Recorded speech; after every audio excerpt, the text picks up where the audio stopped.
Shalom Bapak Ibu dan Saudara, kita berjumpa kembali dalam Ephrata Devotion pada pagi hari ini. Izinkan saya bertanya kepada kita semua pada saat ini. Apakah Anda pernah terluka karena istri atau suami yang kurang dapat memahami Anda? Apakah Anda pernah terluka terhadap perkataan seseorang kepada Anda? Apakah Anda pernah terluka karena tindakan-tindakan orang di sekitar Anda? Mungkin disepelekan, dipandang sebelah mata, dan lain sebagainya.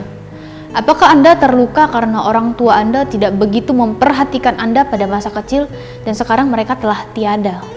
Dan mungkin masih banyak lagi hal-hal yang membuat Anda terluka. Saya percaya setiap kita pasti pernah terluka, melukai dan dilukai. Nah, orang yang melukai dan dilukai pastinya orang yang dekat bersama dengan kita. Mungkin kita akan berkata bahwa luka yang aku miliki sulit untuk disembuhkan. Atau kita mengatakan bahwa luka yang aku miliki tidak mungkin sembuh. Bapak, Ibu, dan Saudara, Alkitab mengatakan bahwa pentingnya ada kesembuhan luka-luka yang kita alami. Kitab Yesaya menunjukkan kepada masa yang akan datang ketika Allah mengutus seorang juru selamat yang datang menyelamatkan manusia dari jerat dosa dan dari keegoisan manusia. Nah, juru selamat digambarkan sebagai orang yang penuh dengan kesengsaraan dan penuh dengan penderitaan. Kita bisa lihat dalam Yesaya 53 ayat 3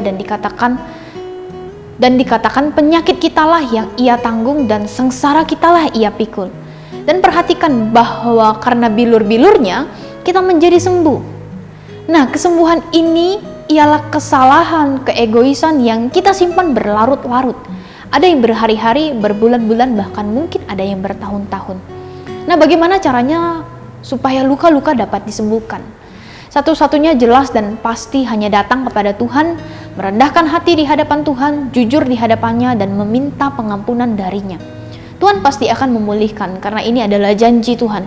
Yang hilang akan kucari, yang tersesat akan kubawa pulang, yang luka akan kubalut, yang sakit akan kukuatkan. Yehezkiel 34 ayat 16. Mari bangun kembali hubungan dengan Tuhan melalui pembacaan Alkitab, doa, dan terus mengucapkan syukur kepadanya. Kita pun harus dapat melepaskan pengampunan kepada orang yang telah melukai kita, menyakiti kita, memperlakukan kita dengan tidak adil, membuat kita merasa menderita.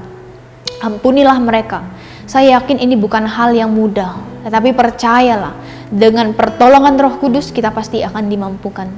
Tuhan mengatakan Ia menyembuhkan orang-orang yang patah hati dan membalut luka-luka mereka.